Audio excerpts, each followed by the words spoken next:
Hello students, this is Ishfali Mishra and once again welcome back to Gyanda. तो चलिए हम लोग डिस्कशन करने वाले हैं एक बहुत ही important and most upcoming topic के बारे में, जो है आपका टीचिंग एप्टीट्यूड शिक्षण अभिक्षमता। यूजीसी नेट जेआरएफ 2021 में जो एग्जामिनेशन आपका होने वाला है उसके पॉइंट ऑफ व्यू से बहुत ही इम्पॉर्टेंट महत्वपूर्ण यूनिट है, पेपर 1 की यूनिट है। हम लोग साथ ही कुछ प्रीवियस ईयर के क्वेश्चंस भी करेंगे, एक्सपेक्टेड क्वेश्चंस भी करेंगे सेशन के लास्ट में। कंसेप्ट को पढ़ेंगे, ऑब्जेक्टिव्स को पढ़ेंगे, मॉडल्स को पढ़ेंगे, क्लासिफिकेशन को पढ़ेंगे, टीचिंग एप्टीट्यूड के। तो सेशन काफी इंपॉर्टेंट है, चैप्टर 1 पे है और चैप्टर 1 पे हम आ चुके हैं। इसके पहले हमने कुछ प्रीवियस ईयर के questions paper, expected questions discuss कर लिया हुआ है, आप उन्हें देख लीजिएगा। सोशल मीडिया हैंडल्स को देख लीजिए। फेसबुक पे आप मुझे इस पेज के थ्रू, इस लिंक के थ्रू फॉलो कर सकते हैं।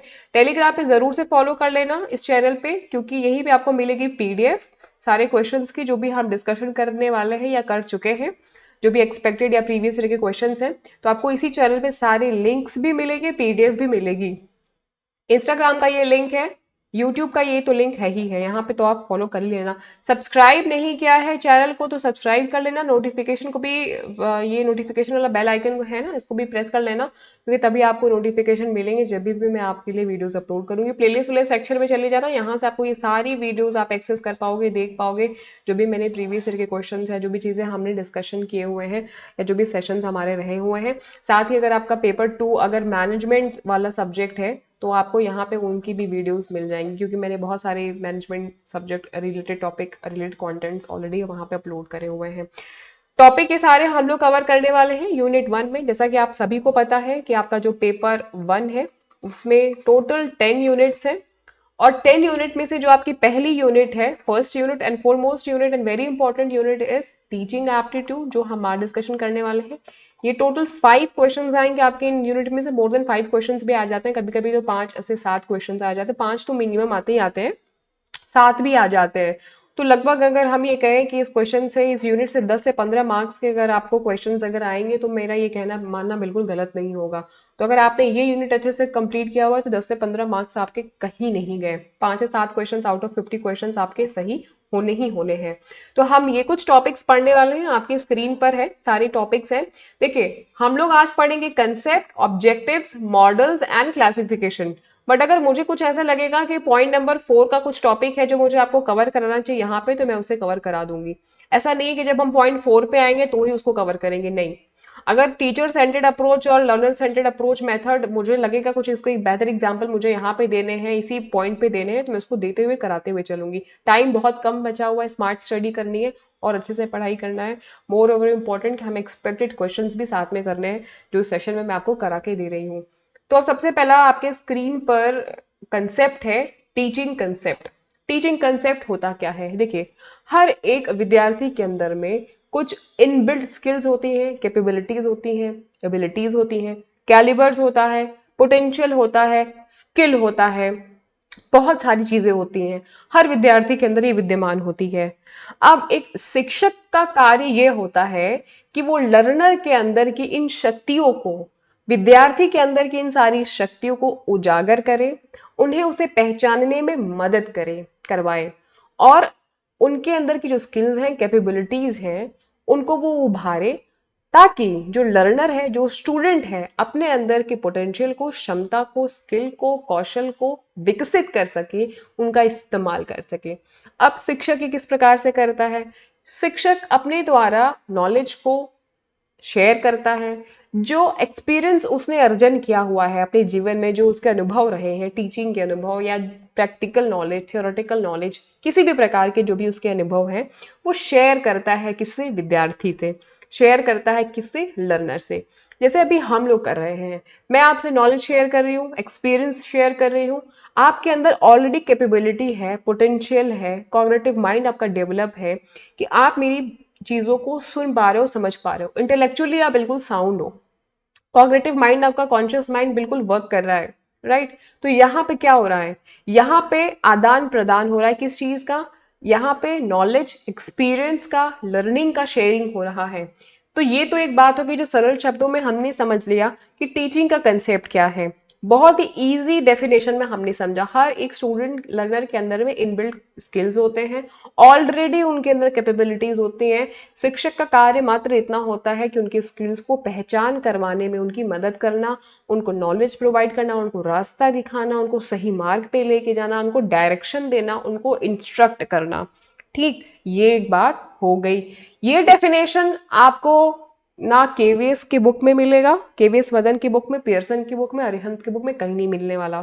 ये डेफिनेशन मैंने अलग अलग सोर्सेज, लाइब्रेरीज, बुक्स को कंपाइल करके खुद के अनुभव से, और जो एक सामान्यता टीचिंग में जो चीजें होती हैं जब आप कर रहे होते हो प्रैक्टिकली, तो आपको वो सारी चीजें अनुभव होती हैं, तो आप उस चीज को अपने लैंग्वेज में कर पाते हो। तो ये मेरे लैंग्वेज का डेफिनेशन है, जो बहुत सही, जो बहुत सटीक है। यही डेफिनेशन आपको बुक में बहुत ही डिफरेंट डिफिकल्ट टर्म्स में मिलेगा। आपको समझ में नहीं आएगा कि भाई टीचिंग पढ़ रहे हैं या फिजिक्स का कोई कंसेप्ट पढ़ रहे हैं या केमिस्ट्री का कोई हम लोग कंसेप्ट पढ़ रहे हैं, नहीं। अभी टीचिंग कंसेप्ट जो आपके बुक्स में दिया हुआ है, अलग अलग सोर्सेज से मैंने वो कंपाइल करके आपके सामने मैं रख रही हूँ, कि टीचिंग को बोला गया है सेट ऑफ इवेंट। एक इवेंट्स का सेट होता है जो कि लर्नर्स के आउटसाइड होता है, बाहर की बात हो रही है, जिसको डिजाइन किया जाता है ताकि सपोर्ट किया जा सके क्या, internal process of learning, learning के इंटरनल प्रोसेस को सपोर्ट किया जा सके। टीचिंग को इंस्ट्रक्शन भी बोला गया, जो कि लर्नर्स को बाहर से दिया जाता है। अब इसका मतलब क्या हो गया, ये आप 10 बार पढ़ोगे तो आपको 80% 50% समझ में आ जाए। अब इसको मैं सरल शब्दों में आपको समझा देती हूँ। जैसे मैंने आपको बताया कि हर एक बच्चे के अंदर में एक बौद्धिक विकास क्षमता ऑलरेडी होती है, उस बौद्धिक विकास क्षमता का उससे उसको पहचान करना, रूबरू करना, उसको बताना कि भाई आपके अंदर ये स्किल है, कैपेबिलिटी है, इस प्रकार से पढ़ोगे, ऐसे स्ट्रैटेजी बनाओगे तो आपका काम हो जाएगा। ठीक, तो मैंने आपको बोला, बोला कैसे बोलूंगी, मुंह से बोलूंगी ऑब्वियसली, या दिखा के जो डेमोन्स्ट्रेशन होगा उसके थ्रू, जैसे हम लोग अभी डेमोन्स्ट्रेट कर रहे हैं। हम्म, बोल भी रही हूँ, डेमोन्स्ट्रेशन भी कर रही हूँ, दोनों ही चीजें साथ में हो रही है। इंस्ट्रक्शन भी दे रही हूँ आपको कि आपको ऐसे ऐसे चीजों को करनी है। लेकिन सुन कौन रहा है इसे, आप सुन रहे हो। इसकी प्रोसेसिंग कौन कर रहा है, आप कर रहे हो। इसकी प्रोसेसिंग कहाँ हो रही है, आपके माइंड में हो रही है, आपके दिमाग में हो रही है, आपकी बुद्धि में हो रही है, आपके इंटेलेक्चुअल्स में हो रही है। आपका कॉग्निटिव कॉन्शियस माइंड सुन रहा है मेरी बातों को, आपकी आंखें देख रही हैं। तो ये आपके बॉडी के अंदर, माइंड के अंदर का इंटरनल प्रोसेसिंग चल रही है, जो मेरी बातों को आप सुन रहे हो। मेरे इंस्ट्रक्शंस को सुन करके आप उनको फॉलो करोगे और अपने माइंड के अंदर में इंटरनल प्रोसेसिंग करोगे। इसीलिए लर्निंग को बोला जाता है इंटरनल प्रोसेसिंग। जब आप अपने माइंड का यूज करते हो, ब्रेन का यूज, नर्वस सिस्टम का यूज करते हो, कॉग्निटिव माइंड का यूज करते हो, इंटेलेक्चुअल्स का यूज करते हो, और सामने वाली की बात को सुन के उसको आत्मसात करते हो, उसको बोलते हैं इंटरनल प्रोसेस ऑफ लर्निंग। ये एक बात समझ में आई कि क्या हुआ। कुछ ऐसे सेट्स ऑफ इवेंट की बात बोली जा रही है जो लर्नर्स को दिए जाते हैं बाहर से।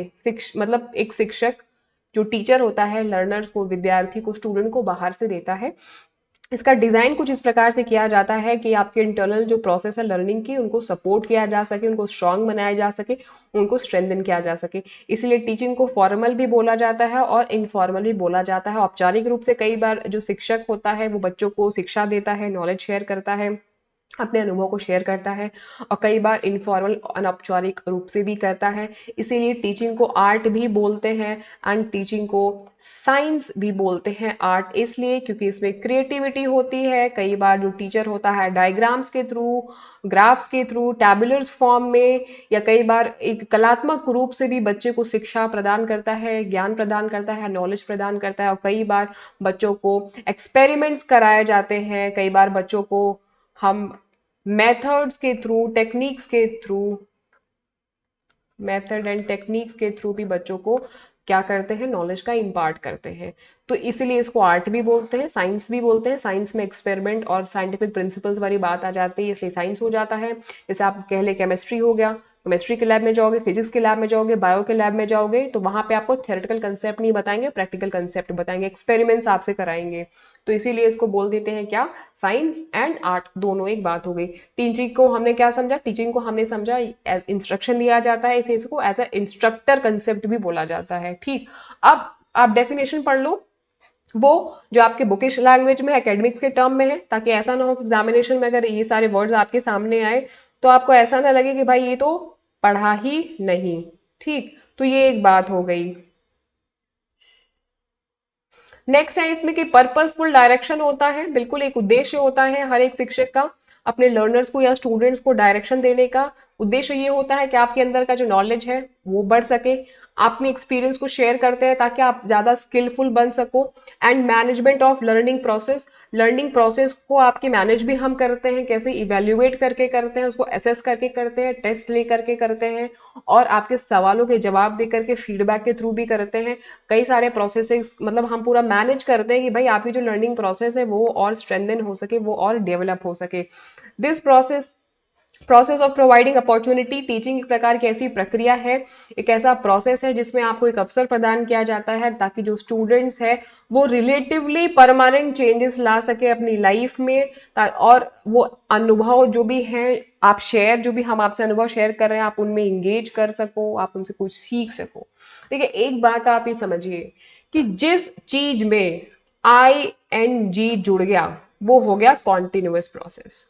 अब इस आप टीचिंग वर्ड को देख लो, तोड़ दो वर्ड को बिल्कुल, किसी भी वर्ड को अगर आप ब्रेक करके पढ़ोगे तो आप जिंदगी भर उसका भी उसका कंसेप्ट नहीं भूल सकते। जिस भी वर्ड में ING लग जाएगा वो हो जाएगा क्या,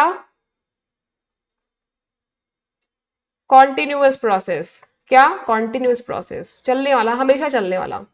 टीच का मतलब क्या होता है, पढ़ाना। टीचिंग का मतलब क्या हो रहा है, मैं आई एम टीचिंग, मैं आपको पढ़ा रही हूँ। I am teaching students, I am teaching to learners, मैं स्टूडेंट्स को पढ़ा रही हूँ, मैं लर्नर्स को पढ़ा रही हूँ। पढ़ा रही हूँ में अंतर है, और टीच किया, पढ़ाया, इसमें अंतर है। आई टॉट वो एक अलग बात हो गया, टॉट की बात है, टीच की बात है। टीच का मतलब था पढ़ाना, टीचिंग का मतलब होता है मैं अभी प्रेजेंट में अभी वो चल रहा है, पढ़ा रही हूँ। तो इसीलिए टीचिंग एक तरीके का क्या है, एक प्रोसेस है जो हमेशा चलते रहने वाला प्रोसेस है, क्योंकि लर्नर्स के साथ में आप जिंदगी भर कुछ ना कुछ सीखते रहते हो, आप लाइफ टाइम मरते दम तक आप कुछ ना कुछ, आपकी लर्निंग का जो प्रोसेस है वो कंटिन्यूएशन मोड में रहता है हमेशा। इसीलिए टीचिंग को बोला जाता है एक कॉन्टिन्यूअस प्रोसेस या प्रोसेस बोला जाता है, जिसमें स्टूडेंट्स को अपॉर्चुनिटी प्रोवाइड करी जाती है, अवसर प्रदान किया जाता है कि स्टूडेंट्स उन सारी शिक्षा को, उन सारे नॉलेजेस को, उन सारे पोटेंशियल्स को, जो उनके अंदर पोटेंशियल्स हैं उनको पहचाने और अपनी लाइफ में कुछ परमानेंट चेंजेस कर पाए, ताकि वो खुद में कुछ नया अपने अंदर में अनुभव कर पाए। तो ये एक बात हो गई क्या, टीचिंग कंसेप्ट के बारे में। अब हमने इसमें थर्ड पॉइंट क्या पढ़ा कि स्किलफुल एप्लीकेशन होता है नॉलेज का। यहाँ पे स्किलफुल मतलब कौशलता पूर्वक इसमें नॉलेज को, आपके ज्ञान को अप्लाई किया जाता है। अपने जो अनुभव हम शेयर करते हैं, टीचर एक शिक्षक जो विद्यार्थियों के साथ में अपने अनुभव को शेयर करता है, या एक वैज्ञानिक सिद्धांतों के बारे में, वैज्ञानिक सिद्धांत जैसे आप केमिस्ट्री के लैब में जाते हो, फिजिक्स के लैब में, बायो के लैब में जाते हो, तो वहां में बहुत सारे साइंटिफिक प्रिंसिपल्स को आप पढ़ते होगे। क्यों पढ़ते हो, ताकि हमारा उद्देश्य ये होता है कि हम आपकी लर्निंग को फैसिलिटेट कर सके, उनको और अच्छा बना सके, उनमें सुविधा आपको प्रोवाइड कर सके, सपोर्ट कर सके आपकी लर्निंग सिस्टम को, लर्निंग आपकी जो भी प्रोसेसिंग है। तो पूरा इन्वायरमेंट हम बिल्डअप कर देते हैं कि उस इन्वायरमेंट में जब आप आओगे तो आपका लर्निंग का जो लेवल रहेगा वो बहुत ही अलग तरीके का एडवांस्ड लेवल रहेगा, और आपके अंदर की जो कैलिबर है, जो पोटेंशियल्स हैं, जो स्किल्स हैं, वो हम निकाल सके, उभार सके, उनकी पहचान, उनसे आपको रूबरू करा सके। ठीक, तो ये एक सामान्य सा कंसेप्ट लर्निंग का, टीचिंग का और लर्निंग का बात हमने समझा। इसीलिए टीचिंग को एक बोला गया प्रोसेस। प्रोसेस क्यों, क्योंकि इसमें जुड़ा हुआ है ING, इसलिए हो गया कॉन्टिन्यूअस। टीचिंग का मतलब होता है पढ़ाना, क्योंकि आप हमेशा कुछ ना कुछ सीखते हो, कुछ ना कुछ सिखाते हो। जब एक इंडिविजुअल दूसरे इंडिविजुअल को इंस्ट्रक्ट करता है या टीच करता है, पढ़ाता है। इंस्ट्रक्ट करना मतलब इंस्ट्रक्ट करता है का मतलब क्या, कि मैंने आपको बोला कि आपको आज 10 क्वेश्चंस करने हैं। इंस्ट्रक्ट करने का मतलब ये, जो हम ये लास्ट में 10 क्वेश्चंस करने वाले हैं, मैं भी आपको इंस्ट्रक्शन प्रोवाइड कर रही हूं कि इन 10 क्वेश्चंस में से आप कमेंट बॉक्स में मुझे बताओगे कि आपके कितने सही बने, राइट। तो अभी हम लोग किस मोड में है, इंस्ट्रक्टर मोड में है। इंस्ट्रक्शन दिया कि जो हम लोग प्रीवियस ईयर के एक्सपेक्टेड क्वेश्चंस करने वाले हैं, इस साल के 2021 के लेटेस्ट एक्सपेक्टेड क्वेश्चन करने वाले हैं, आप मुझे बताओगे कि कितने सही सवाल, कितने सही आंसर आपके बने। इसीलिए एक इंडिविजुअल मतलब मैं, एक टीचर, वो इंडिविजुअल कौन होता है, एक शिक्षक होता है, एक टीचर होता है, जो एक अगले इंडिविजुअल को, माने लर्नर को या स्टूडेंट को इंस्ट्रक्शन प्रोवाइड करता है। इसलिए teaching is considered as the act of imparting instruction to the learner. इसलिए टीचिंग को एक ऐसा एक्ट बोला गया, एक ऐसी एक्टिविटी बोली गई जिसमें कि इंस्ट्रक्शन को इम्पार्ट किया जाता है। इम्पार्ट का मतलब होता है प्रदान करना। इंस्ट्रक्शन को इम्पार्ट किया जाता है और दिया जाता है किसे? लर्नर्स को, जो सुन रहा है, जो विद्यार्थी है, जो स्टूडेंट है, यानी कि आपको। डीवी ने एक अपना डेफिनेशन दिया हुआ है। डीवी ने बोला है टीचिंग को उन्होंने कंसिडर किया है as a manipulation of situation. उन्होंने बोला है कि सिचुएशन को मैन्युपुलेट करने की शक्ति और क्षमता प्रदान करना एक बच्चे को। मैन्युपुलेट करने का मतलब क्या होता है? किसी चीज में तोड़, मतलब जोड़ तोड़ करना, या उसको समझ पाना, मैन्युपुलेट कर पाना, उसका अर्थ निकाल पाना। क्यों? वेयर द लर्नर, जहाँ पे एक लर्नर या स्टूडेंट, एक जो सीखने वाला व्यक्ति होता है, यानी कि जहाँ पे आप होते हो, आप कुछ न कुछ स्किल को एक्वायर करते हो, आपको स्किल्स प्राप्त होती हैं, आपका कौशल विकास होता है, बौद्धिक विकास होता है। And insight with his own initiation, अपने ही द्वारा इनिशिएट करते हो, आप कुछ चीजों को सीखते हो। Insight with his own initiation का मतलब क्या? देखिए, क्योंकि आपके अंदर ऑलरेडी स्किल है, हम ये मान के चलते हैं कि ऑलरेडी आपके अंदर में स्किल है, आप ऑलरेडी डेवलप्ड हो का मतलब ये कि आप ऑलरेडी, आपके अंदर जो है वो स्किल अंदर इंटरनली डेवलप्ड है, बट वो बाहर नहीं निकल के आई हुई है, आप उसको पहचान नहीं पाए हो। ठीक, तो जब तक आप मोटिवेट नहीं होना चाहोगे, आपको कोई दूसरा मोटिवेट नहीं कर सकता। इसीलिए आपका ओन इनिशिएशन की बात बोली जा रही है। आप मोटिवेट हुए, तब यहाँ पे आए, तभी आपने ये सेशन देखा, तभी आप ये पढ़ रहे हो टीचिंग एप्टीट्यूड, तभी आप ज्ञान अड्डा पे आए, है ना? तो आपने ओन इनिशिएशन लिया, आप ओन एकदम अवेयर हो कि आपको पढ़ना ही पढ़ना है, तभी आप यहाँ बैठ करके लेक्चर को सुन रहे हो, ले रहे हो, कर रहे हो। तो वो एक बात हो गई। आपके अंदर के स्किल को एक्वायर करने की क्षमता खुद ही होती है, बस उसको आप मैन्युपुलेट कर पाने की जो एक सिचुएशन आपके सामने जो आती है, जो टीचर होता है वो आपको हेल्प करता है सिचुएशन को आप मैन्युपुलेट कर सको, और आपकी जो लर्निंग्स है उनको आपसे रूबरू और बेहतर और आसान तरीके से आपको कराया जा सके।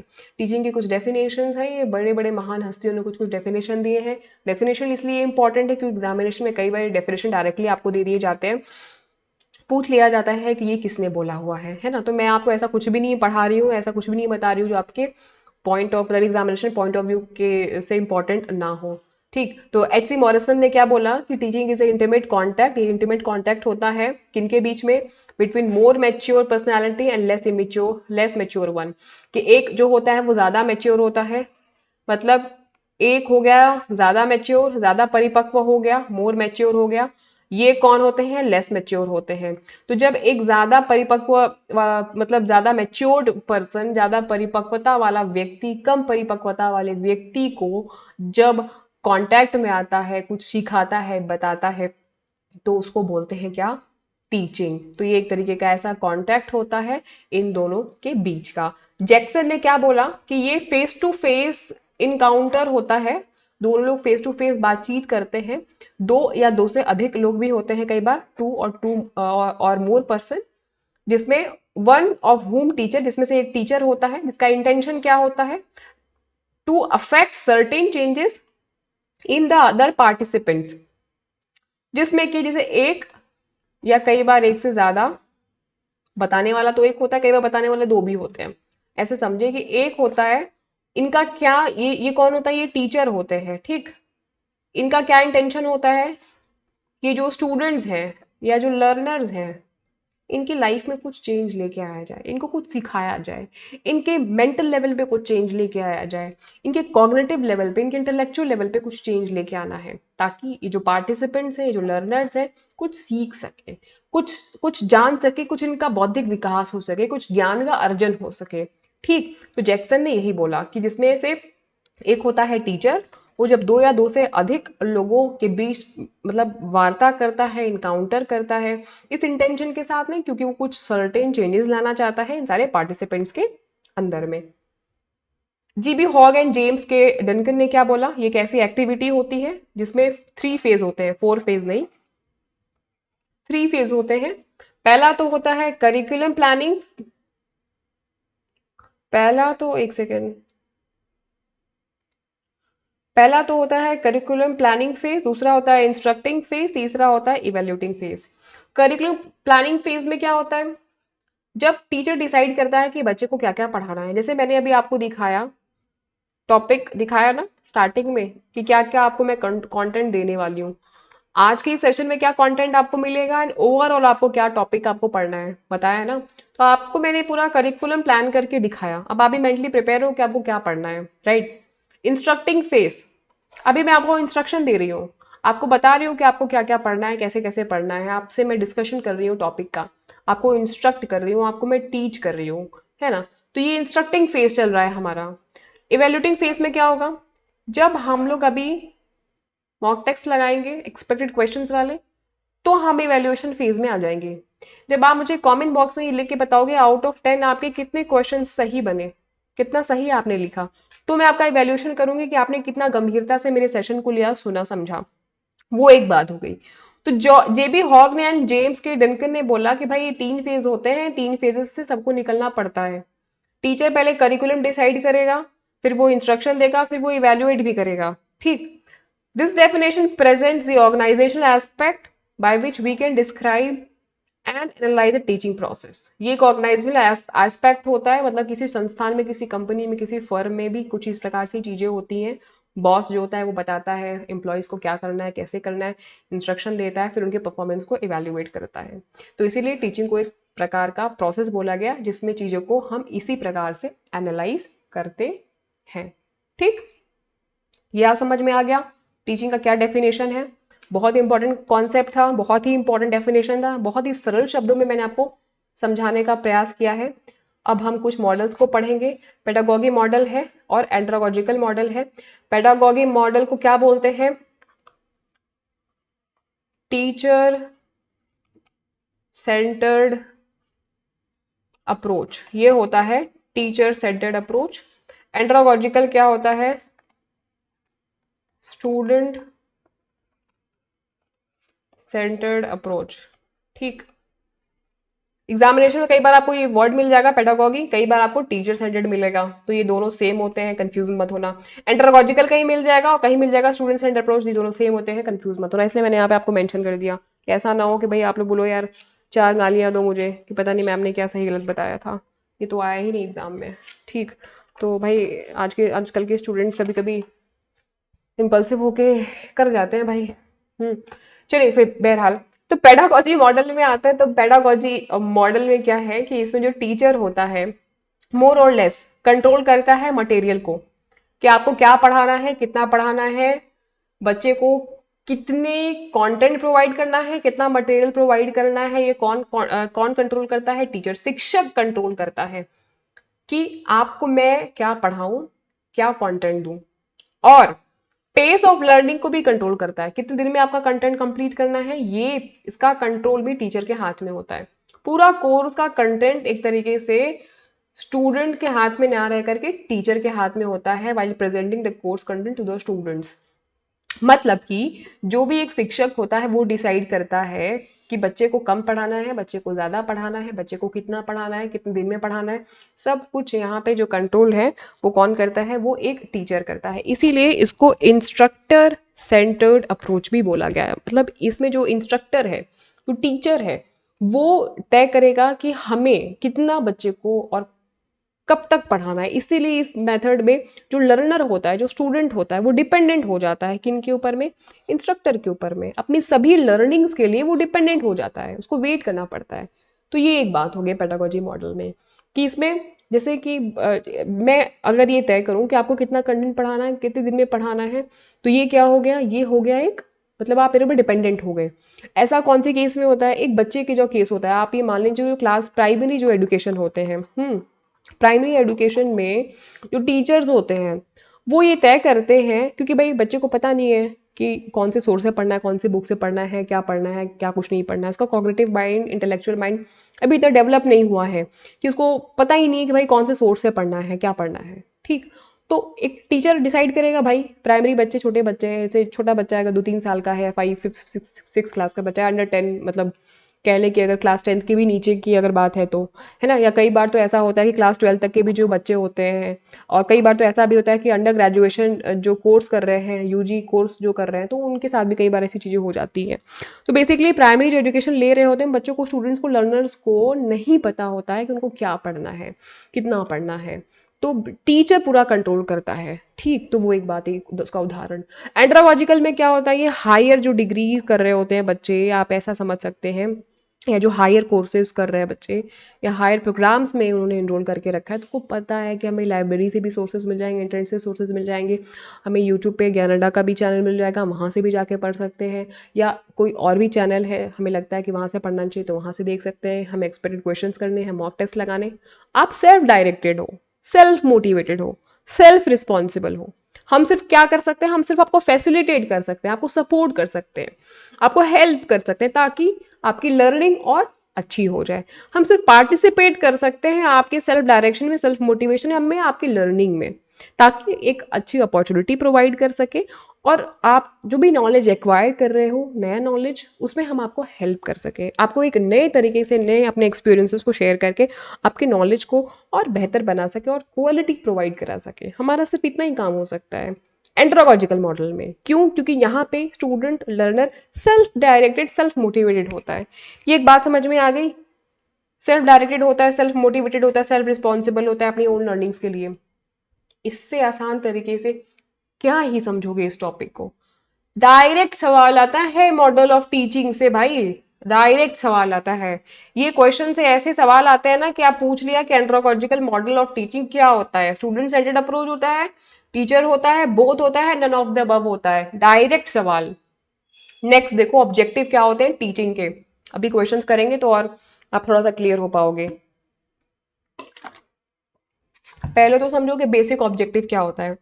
एक उद्देश्य क्या होता है टीचर का या टीचिंग का। हम ये चाहते हैं कि जो लर्नर है, जो स्टूडेंट है, उसका जो व्यवहार है, जो एटीट्यूड है, वो अच्छा एटीट्यूड हो जाए, उसको कुछ नया सीखने को मिल जाए, उसका बिहेवियर थोड़ा अच्छा हो जाए, है ना, उसके भविष्य को शेप करने का हमारा थॉट रहता है, हमारा प्रयास रहता है।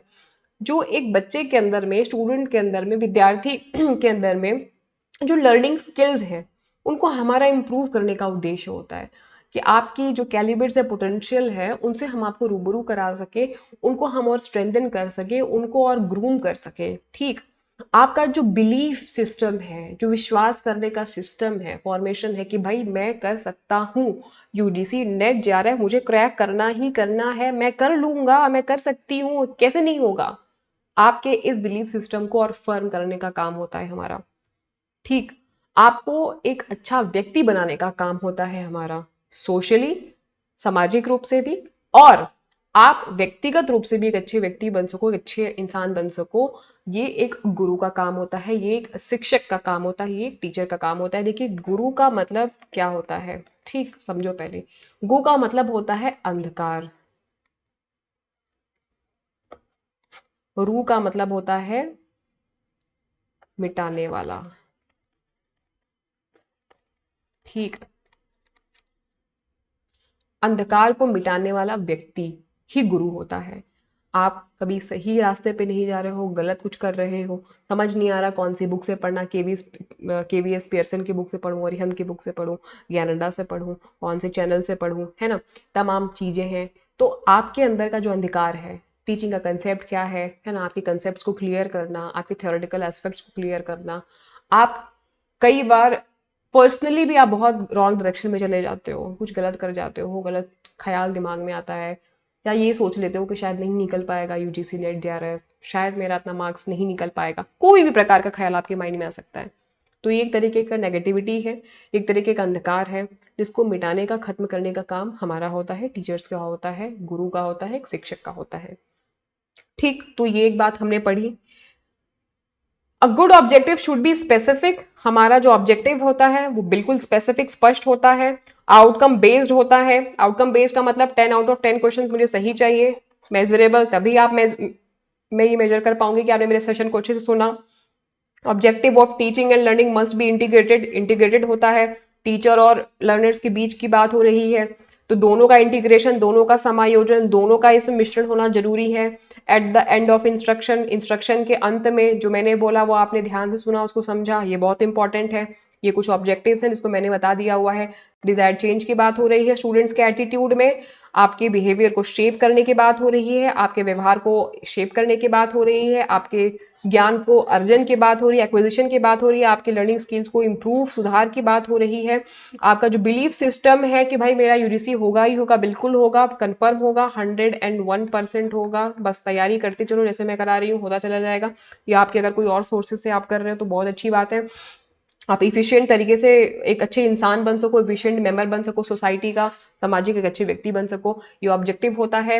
अब ब्लूम्स ने और गैग्ने एंड ब्रिग्स ने भी बोला कि भाई जो टीचिंग होता है हमारे हिसाब से भी टीचिंग के कुछ हमने क्लासिफिकेशन वर्गीकरण किए हुए हैं, ये ऑब्जेक्टिव आप कह ले या क्लासिफिकेशन कह ले, क्लासिफिकेशन ऑफ टीचिंग, ठीक है। तो ये एक ही बात है। ब्लूम्स ने अपना एक ओपिनियन दिया, गैग्ने एंड ब्रिग्स ने भी अपना ओपिनियन दिया हुआ है। 6 पॉइंट्स इन्होंने बोले हैं, कुछ पॉइंट्स इन्होंने भी बोले हैं, हम लोग डिस्कशन करेंगे क्योंकि टीचिंग होता है इंस्ट्रक्शनल, टीचिंग को बोलते हैं इंस्ट्रक्शन भी प्रोवाइड करना, इसीलिए इंस्ट्रक्शनल ऑब्जेक्टिव कह ले या टीचिंग ऑब्जेक्टिव कह ले, एक ही बात है, ठीक है। तो कंफ्यूज ना होइएगा।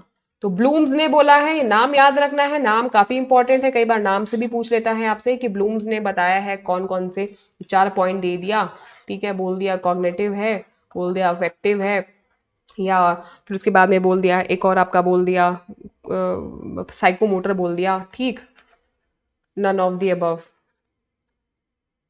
ठीक है। या दो कोई और नाम दे दिया, बोला कि इन चारों में से कौन सा है बताओ, कैसे बताओगे भाई, याद ही नहीं है, पता ही नहीं है, बताना पड़ेगा ना कि ब्लूम ने ये चारों दिया हुआ है। चारों किसने दिया हुआ है, ब्लूम ने दिया है। चलो आगे पढ़ो। ब्लूम ने बोला कॉग्निटिव डोमेन की बात बोली। कॉग्निटिव डोमेन का मतलब क्या, संज्ञानात्मक डोमेन की बात बोली जा रही है, संज्ञानात्मक लेवल की बात बोली जा रही है। ब्लूम ने बोला कि भाई जो इंस्ट्रक्शनल ऑब्जेक्टिव होते हैं, टीचिंग ऑब्जेक्टिव जो होते हैं वो 3 प्रकार के होते हैं। पहला होता है कॉग्निटिव डोमेन, दूसरा होता है अफेक्टिव डोमेन, तीसरा होता है साइकोमोटर डोमेन। कॉग्निटिव डोमेन में बच्चे के अंदर में क्या और क्यों का नॉलेज दिया जाता है, बच्चे की जो थिंकिंग एबिलिटी है, थिंकिंग स्किल है, उसको डेवलप किया जाता है, विद्यार्थी की बौद्धिक क्षमता का विकास किया जाता है। जैसे कि आप इस तरीके से ये समझिए कि शरीर में कितनी हड्डियां हैं, मेजर माइनर कितनी हड्डियां हैं, जब आप बच्चे को ये बताते हो तो आप उसकी बौद्धिक क्षमता का विकास कर रहे हो, आप उसको कुछ ज्ञान की बात बता रहे हो। या जब आप बच्चे को ये बताओगे कि एक समुद्र है, समुद्र में टाइड्स आती हैं, लहरें आती हैं, ऊपर नीचे लहरें आती हैं, पूर्णिमा के दिन माने कि हर 15 दिन पे ये लहरें चांद को एकदम छूने का प्रयास करती हैं, तो बच्चे के मन में सवाल आएगा ना कि क्यों, हाउ, कैसे करती हैं, वाई, क्यों चांद को छूने का प्रयास करती हैं, और सिर्फ पूर्णिमा के ही दिन क्यों करती हैं भाई, और दिन क्यों नहीं करती हैं, ये चांद को छूने का प्रयास, ये मून को टच करने का कोशिश, ये जो टाइड्स है क्यों करती हैं, और समुद्र में ही लहरें क्यों आती हैं, नदियों में क्यों लहरें नहीं आती हैं।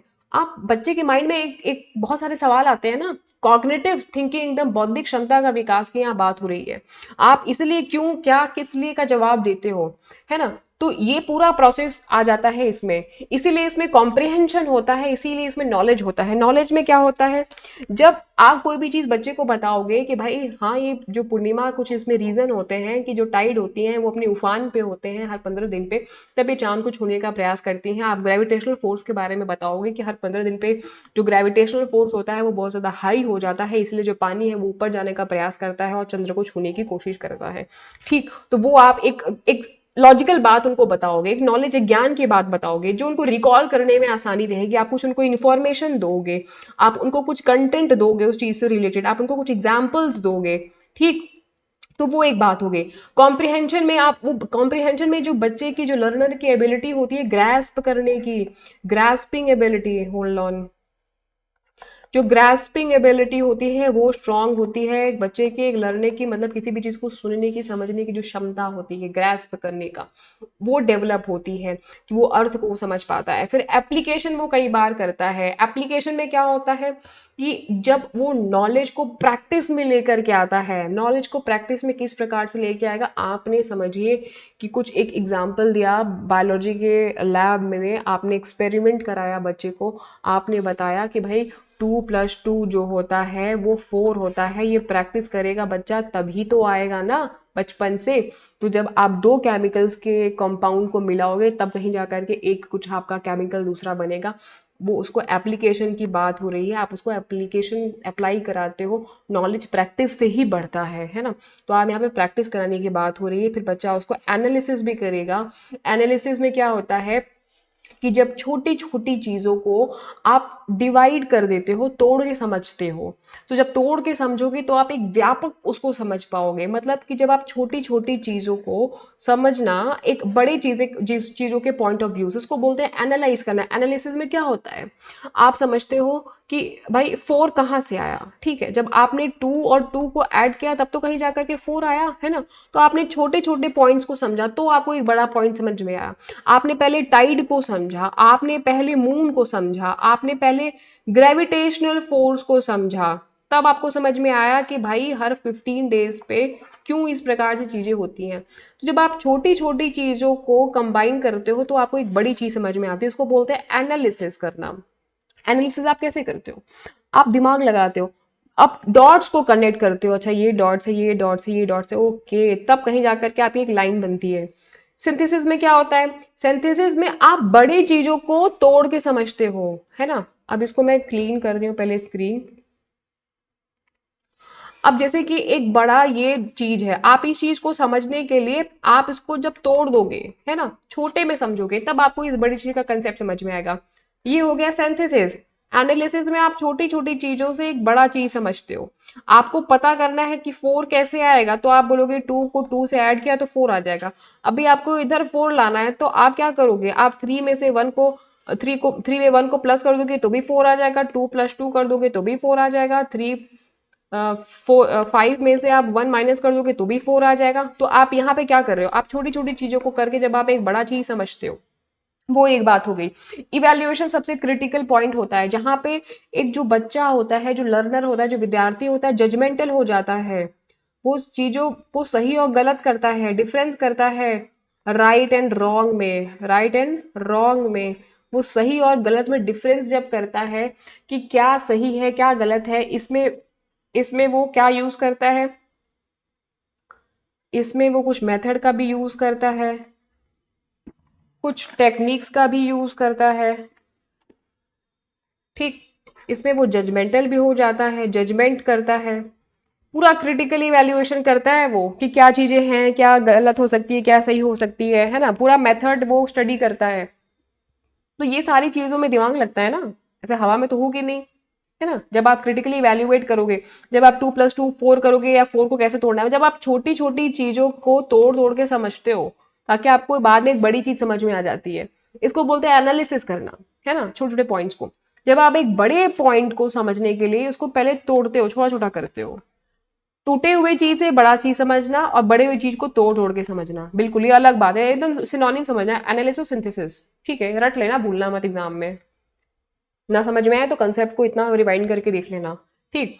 अब इन सारी चीजों में आपके बौद्धिक विकास हो रही है, आपकी बौद्धिक क्षमता की बात हो रही है, संज्ञानात्मक विकास हो रहा है, इंटेलेक्चुअली आप साउंड हो रहे हो, ठीक। इसीलिए सिंथेसिस को क्या बोलते हैं, संकलन। संकलन, संकलन मतलब जब एक एक बड़े पोर्शन की बात हो रही है, बड़े बड़े पोर्शन को समझने के लिए आप उसको डिवाइड करते हो छोटे छोटे पोर्शन में, छोटे छोटे स्मॉल स्मॉल कॉन्स्टिट्यूएंट में, स्मॉल स्मॉल पार्ट्स पे। ये पार्ट को समझा तो ये आप ये पूरा समझ पाए, ठीक, ये एक बात होगी। अब यहाँ स्मॉल स्मॉल पार्ट्स को समझा, मैं इसलिए समझा रही हूँ क्योंकि एग्जामिनेशन पॉइंट ऑफ व्यू से ये बहुत इंपॉर्टेंट, तब आप इस होल पार्ट को समझ पाए, ठीक। तो ये एक बात हो गई, छोटी सी बात थी। नेक्स्ट देखते हैं अफेक्टिव डोमेन में क्या है। जब लर्नर के अंदर में आप एटीट्यूड को डेवलप करते हो, ये लर्नर के एटीट्यूड से कंसर्न होता है। एटीट्यूड का मतलब ये कि फीलिंग्स की बात हो रही है, लर्नर्स की इमोशंस की बात हो रही है, लर्नर्स के वैल्यूज की बात हो रही है, एक लर्नर्स के इंटरेस्ट की बात हो रही है। तो जब ये सारी चीजें आ जाती हैं, हमारा काम लर्नर्स की वैल्यूज और इंटरेस्ट और फीलिंग्स को भी डेवलप करने का काम होता है, ठीक।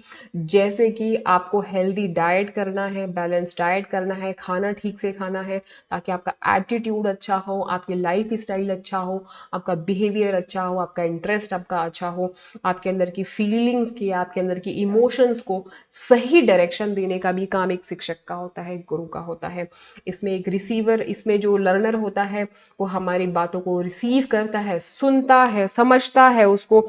मतलब कि लर्नर के अंदर में विलिंगनेस होनी चाहिए किसी भी चीज को, किसी भी बात को जो एक शिक्षक बोल रहा है उसको सुन सके, सुनने की एक इच्छा शक्ति होनी चाहिए, रिस्पॉन्ड भी करना होता है इसमें लर्नर को। मतलब कि पार्टिसिपेशन भी इम्पॉर्टेंट है लर्नर का, बिना पार्टिसिपेशन के लर्नर सीख नहीं सकता, स्टूडेंट सीख नहीं सकता। फिर उसके बाद में वैल्यूइंग भी करना इम्पॉर्टेंट होता है, इन्वॉल्वेशन इसमें इम्पॉर्टेंट होता है। अब आप बिल्कुल इसको ऐसे ही समझे कि जैसे अगर मैं आपको कोई चीज़ बता रही हूँ, यहाँ सिखा रही हूँ, तो आप मेरी इन बातों को रिसीव कर रहे हो, सुन रहे हो, आपका बौद्धिक विकास हो रहा है, अफेक्टिव डोमेन आपका इस वक्त कॉग्निटिव माइंड, इस वक्त जो आपका माइंड है वो एकदम कॉन्शियस माइंड में चल रहा होगा। विलिंगनेस आपके अंदर में होना चाहिए कि भाई हमें पढ़ना है, तो ही आप ये लेक्चर को देख पाओगे। फिर आप पार्टिसिपेशन भी करोगे। पार्टिसिपेशन किस प्रकार से करोगे? आप इस सेशन को देखने के बाद जो भी हम लोग आंसर करने वाले हैं, आप उनमें पार्टिसिपेट करोगे, कितने आपके सही बने आप मुझे वो बताओगे, तो आपका इन्वॉल्वेशन भी होगा। पार्टिसिपेट तो किया, पार्टिसिपेट तो किया कि आपने क्वेश्चंस मैंने आपको आउट ऑफ 10 दिए तो आपने उसके जवाब तो दिए। इन्वॉल्वेशन आपका कब दिखेगा? जब आप मुझे कमेंट सेक्शन में लिख के बताओगे कि आपके इतने सही बने। ऑर्गेनाइजिंग वाली बात हो रही है। ऑर्गेनाइजिंग में क्या होता है कि एडवोकेट करना आइडिया, आप मुझे बताओगे कि मैम हाँ ये क्वेश्चंस अच्छे रहे, ये क्वेश्चंस हमने बहुत अच्छे से किए, इस टाइप के क्वेश्चंस और कराइए, या हमें ये टॉपिक और क्लियर करिए, या हमारा ये टॉपिक नहीं समझ में आया, कुछ चीज आपका फीडबैक आपकी तरफ से एक आइडिया मुझे मिलेगा। फिर लास्ट में होगा कैरेक्टराइजेशन। कैरेक्टराइजेशन में क्या होता है कि आपके अंदर के एक बिहेवियर में चेंज लाने की बात, वे ऑफ लाइफ में चेंज लाने की बात। मतलब अभी आप ये सेशन पढ़ने के बाद में इसको जब रिवाइज करोगे, मैं एकदम एग्जांपल आपको एकदम रिलेट करके समझा रही हूँ, ठीक? जब आप इन सारे एग्जांपल्स को रिलेट करोगे, बाद में रिवीजन करोगे, तो आप इनका कैरेक्टराइजेशन भी कर रहे हो, आप इनको व्यवहार में लेके आ रहे हो। और जैसे ये तो एक बात हो गई कि हम एक एग्जाम्पल के थ्रू समझ रहे हैं। अफेक्टिव डोमेन में क्या होता है कि बहुत सारी ऐसी पढ़ाई होती है, बहुत सारी ऐसी चीज होती है कि जब एक विद्यार्थी को, जब एक लर्नर को हम कुछ समझाते हैं उसकी व्यक्तिगत लाइफ के लिए या उसकी व्यक्तिगत लर्निंग के लिए, तो वहां पे एक बहुत अलग तरीके से चीज होती है। वहां पे वो सुनने की उसके अंदर क्षमता होनी चाहिए, वहां पे उसका पार्टिसिपेशन भी रिक्वायर्ड होता है, इन्वॉल्वेशन भी रिक्वायर्ड होता है कि वो इन्वॉल्व होता है, वो कमेंट करता है, वो सवाल जवाब करता है, वो अपने आइडियाज भी देता है कि मेरे साथ ये हो सकता था या वो हो सकता था। फिर जो हम उसको बात बताते हैं उनसे वो कुछ सीखता है, उसकी लाइफ एक बेहतर बनती है, ठीक? तो ये अफेक्टिव डोमेन का कंसेप्ट है। अफेक्टिव डोमेन में ये सारी चीजें आ जाती है, फीलिंग्स की बात, लर्नर के इंटरेस्ट की बात, लर्नर की वैल्यूज की बात, है ना? अभी आप जैसे मेरी बातों को सुन रहे हो तो विलिंगनेस है आपके अंदर, इच्छा है इसलिए आप सुन रहे हो। पार्टिसिपेट करोगे, जब इच्छा है तब आप रिस्पॉन्ड करोगे, वैल्यू करोगे, इन्वॉल्वेशन आपका होगा, ठीक? तो वो एक सारी बात हो गई। फिर आप रिवीजन लास्ट में करोगे जो हमने आज सारा पूरा पूरा पढ़ा। तो ये सारी एक बात हो गई अफेक्टिव डोमेन में। साइकोमोटर डोमेन नेक्स्ट है टॉपिक। साइकोमोटर डोमेन में क्या होता है? इसमें लर्नर के फिजिकल डेक्सिलिटी की बात होती है। मतलब फिजिकल, ये कंसर्न होता है लर्नर की फिजिकल डेक्सटर्टी से।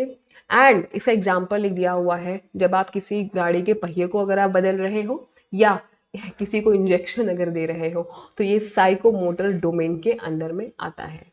इसमें साइकोमोटर डोमेन में आप समझो दो चीजों का होना बहुत इंपॉर्टेंट है। एक तो आपका नॉलेज भी होना चाहिए और फिजिकल एफर्ट्स भी,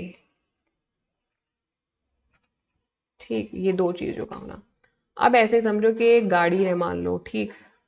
पता नहीं कैसी गाड़ी मैंने बना दी, समझ लो कि ये कोई एक कार है। अब इसकी व्हील्स को चेंज करना है, और आप एक लर्नर हो, एक स्टूडेंट हो, कुछ नहीं पता आपको कि कैसे व्हील्स को चेंज करना है। ये गाड़ी बहुत एकदम बेहतरीन गाड़ी है, BMW समझ लो या टेस्ला समझ लो। लग तो नहीं रही, कोई पनडुब्बी जैसी गाड़ी लग रही है। ठीक है, तो ये एक बात हो गई। तो इसके व्हील्स को आपको चेंज करना है। व्हील्स को कैसे चेंज करोगे? लर्नर हो, कुछ नहीं पता, सिर्फ पढ़ाई कर रहे हो, नेट के बारे में पता है, कर पाओगे? BMW की गाड़ी चेंज करनी है, अपने बाइक का जो टायर है, पहिया, उसको नहीं बदलना है, साइकिल का पंक्चर नहीं लगाना है। BMW टेस्ला की एकदम ब्रांडेड कार है, इसमें आपको चेंजेस करने हैं, कैसे करोगे? एक इंजीनियर कर पाएगा ना, या जो रोज कर रहा है वो कर पाएगा ना? इसके लिए क्या चाहिए? इसके लिए आपको कुछ फिजिकल एफर्ट भी लगाना पड़ेगा, टायर को पुल करना पड़ेगा, नीचे चेचिस लगाना पड़ेगा, जर्किन, पता नहीं क्या क्या दुनिया भर की चीजें होती है, उसको लगाना पड़ेगा, और नॉलेज भी आपके पास में होना चाहिए, ठीक? और ये दोनों के कॉम्बिनेशन, मतलब ये दोनों का कॉम्बिनेशन मतलब कब होगा? जब आप रेगुलर प्रैक्टिस करोगे। मतलब रेगुलर आप हर दिन आप कम से कम 8 से 10 टायर अगर आप चेंज कर रहे हो महीने महीने में, या आपने टोटल महीने में अगर 60-70 टायर चेंज करे हैं, तो आपको पता है फटाफट कैसे काम करना है, आप कर ले जाओगे। वरना ये काम आप 2 दिन में लगा दोगे, करने में हो नहीं पाएगा। तो साइकोमोटर डोमेन में यही होता है। साइकोमोटर डोमेन में नॉलेज की भी जरूरत होती है, और उसके बाद में साथ साथ फिजिकल स्किल्स की भी जरूरत होती है। जैसे कि एक इंजेक्शन ले लो, ठीक। अब इस इंजेक्शन में क्या है, इस इंजेक्शन को कौन देता है? डॉक इंजेक्शन है ये, ठीक है। मुझे लिखना पड़ रहा है ताकि आपको समझ में आ जाए कि इंजेक्शन ही है। इस इंजेक्शन को कौन लगाएगा? डॉक्टर लगाएगा। डॉक्टर इंजेक्शन हर दिन कम से कम 100-150 इंजेक्शन वो डेली लगाता है। उसको पता है कि कौन से वीन्स में किधर इंजेक्शन देना है, उसको पता है। क्यों? वो रोज प्रैक्टिस कर रहा है, उसको पता है, उसने पढ़ाई की, उसको नॉलेज है इस बात का। वो तुरंत फटाक से लगा लेगा, बिल्कुल बिना टाइम को एकदम डिले किए तुरंत से लगाएगा इंजेक्शन। वो मतलब कुछ सेकंड्स में इंजेक्शन आपको लगा के वो खाली हो जाएगा। तो इसमें क्या है, इसमें वो फिजिकली भी कुछ कर रहा है, मतलब वो उसका निब खोल रहा है, लगा रहा है, उसके आगे के इंजेक्शन के पॉइंटर को चेंज कर रहा है, पुल कर रहा है, पुश कर रहा है, कुछ फिजिकल डेक्सिलिटी है। ज्यादा इसमें फिजिकल डेक्सिलिटी होती है, और इसमें तुम्हारा नॉलेज भी रिक्वायर्ड होता है। दोनों टास्क का इसमें पूरा रिक्वायरमेंट होता है। नॉलेज भी चाहिए होते हैं, फिजिकल डेक्सिलिटी भी चाहिए होती है, फिजिकल स्किल्स भी चाहिए होता है। बोथ और task do need knowledge, but predominantly they are physical skills. Predominantly उसमें फिजिकल स्किल्स की रिक्वायरमेंट होती है, जिसमें कि आपको प्रैक्टिस करनी पड़ती है, तो आपका काम इसमें हो पाता है। ठीक, ये एक बात हो गई, समझ में आया बात? तो ऐसे कुछ कुछ एग्जाम्पल्स हम आपको देते हुए चलते हैं, ताकि आपके काम जो है वो और आसान हो जाए, समझ में आ जाए। फिजिकल डोमेन में, सॉरी, साइकोमोटर डोमेन में ये 5 चीजें होती हैं। 5 चीजें क्या होती है? इमिटेशन। इमिटेशन में क्या हो जाती है? इमिटेशन में जो लर्नर्स होते हैं या जो स्टूडेंट होता है, हम उनको कुछ डेमोन्स्ट्रेट करते हैं। क्या? एक स्किल्ड पर्सन जिसको चीजें पता है, वो नॉन स्किल्ड पर्सन को क्या करता है? डेमोन्स्ट्रेट करता है, दिखाता है, बताता है। इसको बोलते हैं डेमो देता है, ठीक है। आप एक ऐसे समझो, स्किल्ड माने आप ऐसे समझो एक टीचर हो गया, या स्किल्ड कुछ कोई भी हो सकता है, डॉक्टर, टीचर, या जिसको भी कुछ कोई स्किल है जिसके पास में। नॉन स्किल्ड में हम ये मान के चल रहे हैं, क्योंकि हम पढ़ाई कर रहे हैं, तो हम लर्नर और स्टूडेंट की कैटेगरी में मान के चल रहे हैं, ठीक है, क्योंकि हम यूजीसी नेट की तैयारी कर रहे हैं। डेमोन्स्ट्रेट में क्या है? अभी मैं आपको वीडियो के थ्रू कुछ दिखा रही हूँ, कुछ पढ़ा रही हूँ, ठीक है। तो मैंने आपको कंसेप्ट दिखाया, डेमोन्स्ट्रेट किया। तो इसमें टीचर, जब नॉन टीचर एक स्किल्ड व्यक्ति, skilled person non skilled person को कुछ डेमोन्स्ट्रेट करके दिखाता है, बताता है, और कॉन्टिन्यूस वो प्रैक्टिस कराता है, तो उसको क्या बोलते हैं? इमिटेशन। मतलब इसमें इमिटेशन वाली बात है। इमिटेशन को क्या बोलते हैं? किसी चीज की नकल करना भी बोलते हैं। हिंदी में अगर जाओगे तो आपको नकल वर्ड मिल जाएगा। नकल का मतलब है क्या? पूरे डिट्टो वो आपको चीज पूरा करके दिखाएगा। जैसे कि आपको पूरे बायोलॉजी और फिजिक्स और केमिस्ट्री के लैब में पूरा सब कुछ करके दिखाते हैं ना, कि कैसे क्या क्या चीजें होंगी। मैनिपुलेशन में क्या होता है? इसमें जो लर्नर होता है वो खुद ही ट्राई करता है कि मैं खुद ही से सीखूं। ही ट्राइज टू एक्सपेरिमेंट, वो एक्सपेरिमेंट खुद ही करता है, खुद ही मशीनरी लेके बैठ जाएगा, खुद ही इक्विपमेंट्स को लेकर के बैठ जाएगा, ठीक है। मशीनरीज को लेके बैठ जाएगा, खुद ही लगेगा एक्सपेरिमेंट करने। जैसे बच्चों को देखा होगा, जब छोटे होते हैं बच्चे, छोटी छोटी कार होती है, उसको खुद ही लगते हैं खोलने, खुद से एक्सपेरिमेंट करने लगते हैं। उसको जब भी पूछने जाओगे ना, बेटा क्या कर रहे हो, बोलते हैं बना रहा हूँ, कार को बना रहा हूँ, उसमें ये कर रहा हूँ। मतलब जैसे खुद को ही इंजीनियर ही मान लेते हैं एक तरीके से, है ना। तो मैनिपुलेशन में जो लर्नर होता है वो खुद ही मैनिपुलेट करता है। प्रेसिशन में क्या होती है? प्रेसिशन को तो पहले तो बोलते हैं, देखो मैनिपुलेशन का एक मतलब होता है, यहाँ पे मैं लिख देना चाहती हूँ। मैनिपुलेशन का मतलब होता है जोड़ तोड़ करना, ठीक। जोड़ तोड़ करना। प्रेसिशन का मतलब होता है शुद्धता, किसी चीज में शुद्धता लाना। शुद्धता कब आती है? शुद्धता आती है प्रैक्टिस के साथ में। शुद्धता आती है जब आपकी जो परफॉर्मेंस होती है, जब उसमें एक्यूरेसी होती है। और एक्यूरेसी कब होती है? जब आप कॉन्टिन्यूअस किसी चीज में प्रैक्टिस करते हो। जब आप प्रैक्टिस करोगे, प्रैक्टिस करते करते तो आपकी वो चीज एकदम परफॉर्मेंस आपकी एकदम बेस्ट हो जाएगी, ठीक। तो साइकोमोटर डोमेन में एक हमने समझा कि कभी कभी क्या होता है, जो लर्नर होता है, लर्नर को डेमोन्स्ट्रेट करा करके चीज़ों को समझाया जाता है। कभी कभी लर्नर सेल्फ मोटिवेटेड होता है, वो खुद ही चीज़ों को एक्सपेरिमेंट करता है। फिर उसके बाद में लर्नर के अंदर में प्रैक्टिस वाली जो बात है वो भी होनी चाहिए, ताकि उसकी जो परफॉर्मेंस है वो एक्यूरेसी के साथ में हो सके, और उसकी प्रैक्टिस और बढ़ सके। फिर आर्टिकुलेशन की भी बात होती है। आर्टिकुलेशन का मतलब होता है किसी चीज़ का स्पष्ट उच्चारण करना, ठीक। स्पष्ट उच्चारण करना, ठीक है। अब इसका मतलब क्या होता है कि जो भी हमारा डिजायर्ड लेवल है, हम डिजायर्ड लेवल पे पहुंचने की बात कर रहे हैं इफिशिएंट तरीके से और इफेक्टिव तरीके से, कैसे प्रैक्टिस करके। ये कैसे हो सकता है? जैसे कि आप ये समझे कि हमने ये तय किया कि हमारे 50 क्वेश्चंस बनने वाले हैं पेपर 1 से, और हमारा जो डिजायर्ड ऑब्जेक्टिव है वो है 50 क्वेश्चंस हमें पाना ही पाना है। मतलब हमें हमारा 50 आउट ऑफ 50 सही होना चाहिए, मतलब हमें पूरे 100 मार्क्स चाहिए, इसमें से एक मार्क्स भी हमें छोड़ना नहीं है। और इस यूनिट में से, यूनिट 1 में से हमारे आएंगे 5 to 7 क्वेश्चंस, और हमें ये सारे करने, ये हमारा डिजायर्ड, हमारा ऑब्जेक्टिव है। और इसको हमें इफिशिएंट तरीके से और इफेक्टिव तरीके से अचीव भी करना है। इफिशिएंट तरीके से करना है मतलब प्रभावी तरीके से करना है, कोई भी क्वेश्चन हमें छोड़ना नहीं है, एकदम स्मार्ट तरीके से स्टडी करनी है। इफेक्टिव तरीके से करना है का मतलब टाइम को बचाते हुए हमें सारे क्वेश्चन के आंसर करने हैं। दोनों ही चीजें हमें अपने हिसाब से करनी है, उस हिसाब से। तो आर्टिकुलेशन का मतलब स्पष्ट होना, मतलब हमारा ऑब्जेक्टिव एकदम क्लियर है, क्या करना है, डिजायर्ड लेवल एकदम क्लियर है, इफेक्टिव इफिशियंसी एकदम क्लियर है। ये होगा कैसे? प्रैक्टिस। सुना ना, practice makes man perfect but womens also, ठीक है। तो वो एक बात है। तो practice makes womens and man both perfect, तो वो एक बात हो गई। नेचुरलाइजेशन में क्या है? नेचुरलाइजेशन में जो स्किल्स होते हैं वो इंटरलाइज्ड होते हैं। इसमें जो इंडिविजुअल होता है, जो लर्नर होता है, वो एबल होता है वो कि वो चीज़ों को अडाप्ट कर सके, मॉडिफाई कर सके ज़रूरत पड़ने पर, या नई टेक्निक्स को वो डिज़ाइन कर सके, नए मेथड को वो डिज़ाइन कर सके, नए प्रोसीजर्स को वो डिज़ाइन कर सके। जैसे जैसे सिचुएशन आ रही है उसके सामने, उस सिचुएशन के अकॉर्डिंग वो चीज़ों को अडॉप्ट करते हुए चले, इसको बोलते हैं नेचुरलाइजेशन। तो लर्नर्स ऐसे भी होते हैं सिचुएशन के हिसाब से, सुना ना, जो कि मतलब जो स्टार्टअप करते हैं, जो एंटरप्रेन्योर्स बन जाते हैं, बहुत सारे लर्नर्स जो एकदम क्रांति ला देते हैं, है ना। कि एग्जामिनेशन भी, जो एग्जामिनर है वो भी कंफ्यूज हो जाता है कि भाई कितना मार्क्स इसको मैं दे दूं, वो वाली बात।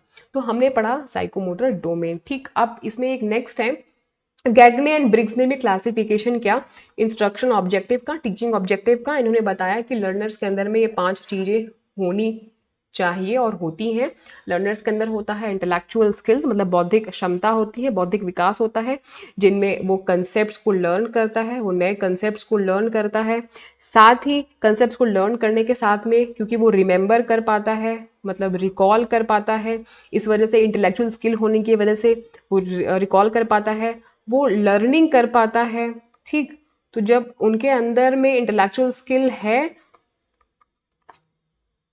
बौद्धिक, ये द है, ठीक है, बौद्धिक क्षमता है, तभी तो वो सारी चीजों को कर पाता है। जो लर्नर होता है वो प्रॉब्लम सॉल्वर भी होता है, प्रॉब्लम सॉल्विंग स्किल्स भी उनके अंदर में होती हैं। इसीलिए वो होते हैं क्या, इंटेलेक्चुअली स्किल्स को उनको डेवलप करना हमारा ऑब्जेक्टिव होता है। उनके उनके कंसेप्चुअल स्किल को, उनके प्रॉब्लम सॉल्विंग स्किल्स को डेवलप करना, उनकी लर्निंग्स को डेवलप करना, उनकी रिकॉलिंग पावर को, रिमेम्बरिंग स्किल को डेवलप करना एक शिक्षक का कार्य होता है। फिर होती है कॉग्निटिव स्ट्रेटजीज को डेवलप करना। कॉग्निटिव स्ट्रेटजीज का मतलब क्या? संज्ञानात्मक। मेरी देखिए, आप थोड़ा सा मुझे जज मत करिएगा मेरी स्पेलिंग के बेसिस पर, ठीक। फ्लो में कुछ सही है वैसे, संज्ञानात्मक, ठीक है। तो संज्ञानात्मक स्ट्रैटेजीज को डेवलप करने का जो कार्य होता है वो टीचर को होता है। अब इसमें क्या होता है कि इसमें कौन से मेथड इन्वॉल्व होते हैं? इसमें उनकी जो थिंकिंग स्किल्स होती हैं, सोचने की जो क्षमता होती है, किनकी? लर्नर की। लर्नर के थिंकिंग स्किल्स को, उनके कॉग्निटिव माइंड को, उनके कॉन्शियस माइंड को डेवलप करने का कार्य इसमें होता है। इसमें कुछ टेक्निक्स वगैरह कई बार बताए जाते हैं, ठीक है। इसमें कभी कभी कुछ मेथड्स वगैरह बताए जाते हैं, है ना, बच्चों को, ताकि लर्नर्स उन टेक्निक्स का इस्तेमाल करके, उन मेथड्स का इस्तेमाल करके अपनी थिंकिंग स्किल्स को, थिंकिंग एबिलिटीज को डेवलप कर सके, स्ट्रैटेजीज को बना सके। साथ ही वर्बल जो भी इंफॉर्मेशन है उनको स्ट्रेंथन किया जाता है। वर्बल इंफॉर्मेशन में मौखिक रूप से जितनी भी उनके पास में जानकारी है, जो भी इंडिविजुअल है, ताकि अच्छे से अच्छी इंफॉर्मेशन को वो एक्वायर कर सके। ये हमारा मेन ऑब्जेक्टिव होता है, मेन पर्पस होता है कि उनके मौखिक इन्फॉर्म मतलब हम मौखिक रूप से उनको इन्फॉर्मेशन प्रोवाइड करके उनकी जो भी नॉलेज है, जो भी वो एक्वायर कर रहे हैं स्किल को, उनको हम स्ट्रेंथन कर सके। फिर मोटर स्किल्स को भी डेवलप करना होता है। देखिए, मोटर वर्ड से आप वो गाड़ी घोड़ा मोटर वाला मत समझ लेना। मोटर स्किल्स का मतलब क्या होता है? देखिए, मोटर का मतलब होता है मशीन, और एक लर्नर के अंदर में, एक स्टूडेंट के अंदर में, एक व्यक्ति के अंदर में मोटर क्या हो सकता है? एक स्टूडेंट के अंदर में मोटर होता है क्या? उसका ब्रेन, सुना है ना कि body is a machine, brain is a machine.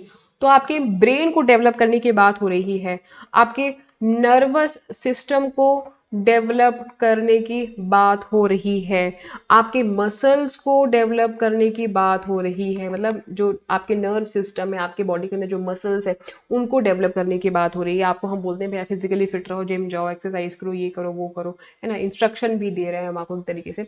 तो आप का जो बॉडी है वो एक तरीके से मोटर है, आपका बॉडी जो एक तरीके से मशीन है ना। तो आपके ब्रेन को, आपके कॉग्निटिव माइंड को, इंटेलेक्चुअल माइंड को डेवलप करने की यहाँ बात हो रही है।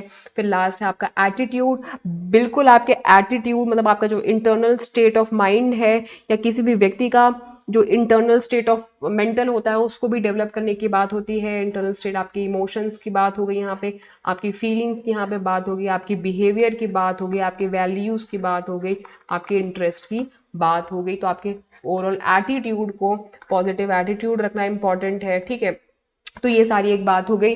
तो गैग्नी एंड ब्रिग्स ने बोला, जो क्लासिफिकेशन उन्होंने किया टीचिंग का, और बताया कि जो इंस्ट्रक्शनल ऑब्जेक्टिव होती है, टीचिंग का जो ऑब्जेक्टिव होता है, वो ये सारी चीजें होती है। एक टीचर का ये सारा काम होता है कि लर्नर की इंटेलेक्चुअल स्किल को डेवलप करना, कॉग्निटिव स्ट्रेटजीज को डेवलप करना, वर्बल इंफॉर्मेशन को, मोटर स्किल्स को, और एटीट्यूड को। आई होप कि आपको समझ में आया।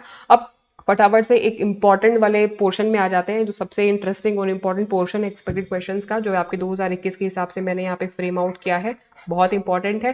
कमेंट सेक्शन में आप मुझे लिख के बताएंगे कि सारे आपके कितने सही बने। आउट ऑफ हम लोग के 8 या 9 क्वेश्चन हम लोग करने वाले हैं।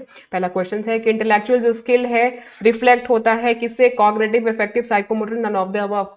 फटाफट इसका आंसर दे कि आपकी जो बौद्धिक क्षमता है, बौद्धिक जो स्किल है, वो किन के द्वारा रिफ्लेक्ट होता है। अब देखिए कि साइकोमोटर में क्या होता है, फिजिकल डेक्सिलिटी की बात होती है। यहाँ पे आपका नॉलेज की बात होती है, आपके पास में नॉलेज होगा, नॉलेज स्किल होगा, तभी आप इस सारी चीजें कर पाओगे। अफेक्टिव डोमेन में इमोशंस की बात होती है, ठीक है, फीलिंग्स की बात होती है, वैल्यूज की बात होती है। कॉग्निटिव में क्या बात होती है? आपकी इंटेलेक्ट की बात होती है। इसीलिए आपका राइट आंसर क्या हो गया? Option A. ठीक, next question. Which domain is concern with physical and motor skill? कौन सा डोमेन ऐसा है जो फिजिकल और मोटर स्किल से कंसर्न है? कॉग्निटिव है, अफेक्टिव है, साइकोमोटर है, क्या है? फटाफट बताओ। कॉग्निटिव क्या है? इंटेलेक्ट की बात करता है कॉग्निटिव। अफेक्टिव क्या करता है? फीलिंग्स, वैल्यूज, इमोशंस की बात करता है। साइकोमोटर क्या करता है? फिजिकल डेक्सिलिटी की बात करता है, ठीक है। रटा दे रही हूँ, भूलना मत एग्जाम में, क्वेश्चन आएगा तो छोड़ के मत आना। Which of the following can be cited as an example of cognitive domain? Cognitive domain का एग्जाम्पल इन चारों में से क्या है? फटाफट देख के बताओ। किसी टॉपिक को जब कोई लर्नर डिस्क्राइब करता है, जब कोई लर्नर या स्टूडेंट किसी टॉपिक को डिस्क्राइब करता है, तो उसको कॉग्निटिव डोमेन बोलते हैं। या जब फोटोग्राफी की बात होती है, तब बोलते हैं कि बच्चा कॉग्निटिव डोमेन का इस्तेमाल कर रहा है। जब बच्चा, लर्नर ऐसे को लिखता है, या जब मेंटेनेंस की रिस्पॉन्सिबिलिटी लेता है, तब। किस इन चारों में से कौन सी जगह में आप बुद्धि का इस्तेमाल करोगे? कौन सी जगह पे आप एनालिसिस इवैल्यूएशन करोगे, सिंथेसाइज करोगे, एनालाइज करोगे? जब आप किसी टॉपिक को डिस्क्राइब करते हो, क्योंकि जब आप टॉपिक को डिस्क्राइब करते हो तो आप नोन हाउ बताते हो, सही गलत बताते हो, इवैल्यूएट करते हो, सिंथेसाइज करते हो, ठीक है। सिंथेसाइज करोगे, फिर आप एनालाइज भी करोगे, है ना, ये सारी चीजें आप करोगे, ठीक है। तो ये एक बात हो गई। एटीट्यूड, वैल्यू, इंटरेस्ट कौन रिफ्लेक्ट करता है इन चारों में से? फटाफट बताओ, फटाफट। Attitude, value, interest. Right answer comment में लिखना जरूर से भूलना मत। पता तो चले कितना ध्यान से सुना लेक्चर मेरा। B, affective domain. Next, highest level of cognitive domain. Cognitive domain का हाईएस्ट लेवल क्या है? Synthesize, analyze, comprehension, evaluation. सबसे ज्यादा दिमाग, बुद्धि का क्षमता, संज्ञानात्मक डोमेन का इस्तेमाल कहाँ पे करोगे? इवैल्यूएशन में करोगे। क्रिटिकल थिंकिंग, जब आप क्रिटिकल थिंकिंग करोगे, सही गलत में सोचोगे, बहुत ज्यादा दिमाग लगाओगे, जजमेंटल हो जाओगे, जजमेंट करोगे, ठीक है, माइंड यूज करोगे, राइट एंड रॉन्ग डिस्कस करोगे कि राइट क्या है, रॉन्ग क्या है, वहां पे हो जाएगा evaluation. Next, which of the following model is known as instructor centered model? Instructor centered या टीचर सेंटर्ड मॉडल किसे बोल, इसका आंसर दो। पेडागोगी एंड्रागोजिकल क्या होता है? पेडागोजिकल पेडागोजी होगा या एंड्रागोजिकल होगा, दोनों में से क्या होगा? इसका आंसर मुझे आप दोगे कमेंट बॉक्स में। इसका आंसर मैं नहीं बताऊंगी आपको, सेवेंथ का कमेंट बॉक्स में दोगे। ये क्वेश्चन आपके लिए सेपरेट है। इफेक्टिव टीचिंग फंक्शन होता है किस चीज का? इफेक्टिव टीचिंग का क्या फंक्शन होता है? प्रभावी, जो प्रभावी शिक्षण होता है, प्रभावी शिक्षण का क्या फंक्शन है? टीचर सेटिस्फेक्शन, टीचर अपनी सेटिस्फेक्शन के लिए, अपनी सांत्वना के लिए बच्चों को पढ़ाता है, संतुष्टि के लिए अपने बच्चों को पढ़ाता है। टीचर अपनी ऑनेस्टी और कमिटमेंट के लिए बच्चों को पढ़ाता है, या टीचर्स इसलिए पढ़ाता है ताकि स्टूडेंट कुछ सीख सके, लर्न कर सके और अंडरस्टैंड कर सके, समझ सके, या टीचर को बस पसंद है एज अ प्रोफेशनल ही वो पढ़ाता है? तो एक इफेक्टिव टीचिंग मतलब एक प्रभावी टीचिंग का क्या फंक्शन हो सकता है? बताएं इसका जवाब मुझे कमेंट बॉक्स में। वैसे मैं बता देती हूँ उसका आंसर क्या है। सी इसका आंसर है, ठीक है। तो आपको जो सवाल का जवाब देना है, ये वाले क्वेश्चन का मुझे सवाल का जवाब देना है मॉडल वाला, ठीक है, क्योंकि मैंने आपको पढ़ाया नहीं तो इसलिए मैंने आपको बता दिया, हालांकि काफी आसान था ये। आप मुझे कमेंट बॉक्स में सारे क्वेश्चंस के आंसर बताएं कि कितने आपके सही हुए। देखिए, अगर आप ज्ञानडा पे नए हो, आपने अभी तक सब्सक्राइब नहीं किया है, तो देखो सब्सक्राइब कर लेना, बेल आइकन को भी प्रेस कर लेना, क्योंकि जब भी मैं आपके लिए वीडियोस डालूंगी नोटिफिकेशन तभी आपको मिलेगी जब बेल आइकन को प्रेस करोगे। सब्सक्राइब नहीं करोगे तो कुछ पता नहीं चलेगा मैम ने कब डाला। पैशनेट बन जाओ, जोशीले बन जाओ, तैयारी अच्छे से करो और अपना मोटिवेशन खुद बनो। किसी एक्सटर्नल सोर्सेज या फोर्सेज का वेट मत करो कि वो आपको मोटिवेट करे। अपने टारगेट खुद सेट करो, अपने टाइम टेबल खुद सेट करो और उसी टारगेट को अगले दिन खुद आप बीट करो। बिल्कुल कर सकते हो। अपनी कैपेबिलिटीज को पहचानो, पोटेंशियल को पहचानो। जैसे रामायण काल में पता है ना, हनुमान जी अपनी शक्तियों को भूल गए थे। सारी शक्तियां उनके अंदर में थी, बस भूल गए थे। आपके अंदर में स्किल है, कैलिबर है, पोटेंशियल है, बस उसको यूज करो, उसको पहचानो। Thank you guys for watching this session. कैसा लगा सेशन मुझे कमेंट बॉक्स में लिखिए। मिलते हैं हम नए सेशन में नए टॉपिक के साथ में। तब तक के लिए सेशन को देखिए, एक्सपेक्टेड क्वेश्चंस करिए एंड रिवीजन जरूर करिए, क्योंकि बिना रिवीजन के कुछ नहीं होने वाला। बी और motivation and be passionate. Thanks.